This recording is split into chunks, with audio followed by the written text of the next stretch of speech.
नमस्कार संध्यारे बड़ा खबर को स्वागत। ट्रेनिंग बेले दुई विमान धक्का। दक्षिण पूर्व ऑस्ट्रेलिया रे आज दुईटी छोट छोट विमान मुहांमुही होगा फल दुर्घटनार शिकार होती। दुई विमान रे थिबा मोट 4 जन यह दुर्घटना मृत्युवरण करते। प्रति विमान दुई जन थे। घटनास्थल पुलिस पहुंची मृतकों को उद्धार कर। ऑस्ट्रेलिया विक्टोरिया राज्य में मांगालोर विमान बंदर निकट में यह विमान दुर्घटना घटी। सकाल 11:30 ऑस्ट्रेलिया समय रही। मृतकों को उद्धार कर बेले खूब शीघ्र से परिचय दिया बोली विक्टोरिया पुलिस सूचना देती। मांगालोर विमान बंदर में विमान उड़ाई ट्रेनिंग दि जाए। तेणु ट्रेनिंग नेउथिबा बेले यही दुर्घटना घटी बोली सूचना रही। पुलवामा 3 आतंकी निपात। जम्मू काश्मीर पुलवामा जिलार त्राल अंचल में सुरक्षाकर्मी और आतंकवादी मध्य गुली विनिमय घटी 3 आतंकी निहत होती। घटना पर संपृक्त अंचल में सर्च ऑपरेशन को जोरदार कराई। निहत आतंकवादी माने अंसार गजवा अल हिंद संगठन बोली जमापड़ी। सूचना अनुसार पुलवामा जिलार त्राल अंचल में किसी आतंकवादी लुचि रही खबर मिलने पर मंगलवार विलंबित राति में सेना और पुलिस पक्षर मिलित भाव सर्च ऑपरेशन कराइला। उच्छेद को विरोध कर सालिया साहि उत्तेजना। बस्ती बासिंदा पुलिस मुहांमुही। रास्ता निर्माण उच्छेद को नहीं भुवनेश्वर सालिया साहि बुधवार प्रबल उत्तेजना रखाई। एपरिक पुलिस और बस्ती बासिंदा मध्य मुहांमुही परिस्थिति सृष्टि होती। स्थिति को नियंत्रण करने घटनास्थल 10 प्लाटून पुलिस फोर्स मुतयन कराई। बीडीए बीएमसी अधिकारी माने घटनास्थल उपस्थित अच्छा।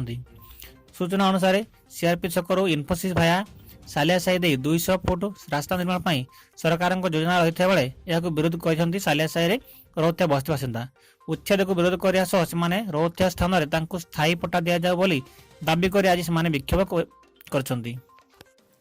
जानुआरी 2020 सुधा श्रीमंदिर को दान मिली 187 कोटी। महाप्रभु जगन्नाथ होती कोटी कोटी ओडिया आराध्य देवता। प्रतिदिन देश विदेश कोटी कोटी भक्त श्रीक्षेत्र आसुच्चंती आ महाप्रभु को दर्शन कर आशीर्वाद नेउछंती। दर्शन कराया पर भक्त महाप्रभु को हुंडी दान कर दान अर्थ रीतिनीति संपन्न होता है।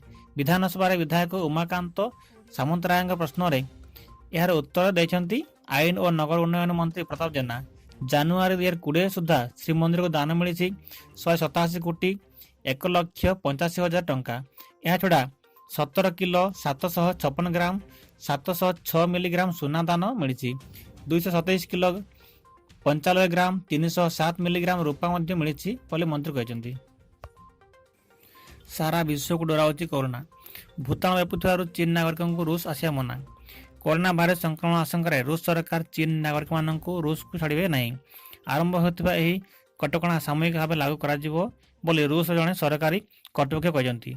मंगलवार मध्यरात्रि अनिर्दिष्ट काल चीन नागरिकों रूस प्रवेश निषिद्ध कथा एक घोषणानामा जमापड़ी। यही घोषणानामा स्वाक्षर कर रूस प्रधानमंत्री मिखाइल मिशुतियान।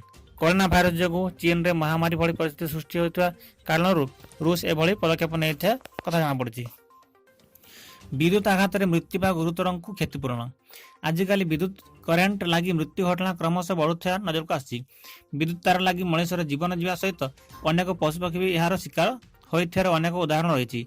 किछि दिन तले गंजाम जिलार मेंदराजपुर एक बस रे 11 केबी विद्युत तार लगे 11 जन मृत्यु होइथिबार दुखद घटना सामना को आसला।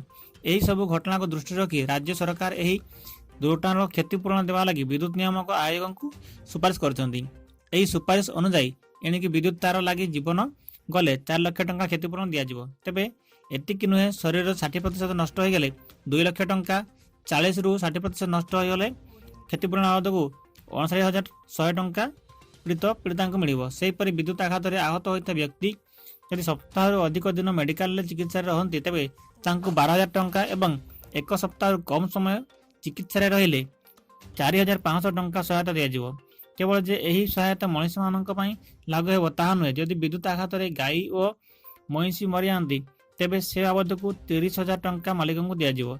सेहीपरि जहां छेली मेंढा घुषुरी प्रभृति जदि विद्युत स्पर्श आसी प्राण हराती तेबे मालिक को 3,000 और कुकुड़ा फार्म नष्ट हेले 5,000 टंका क्षतिपूरण मिल।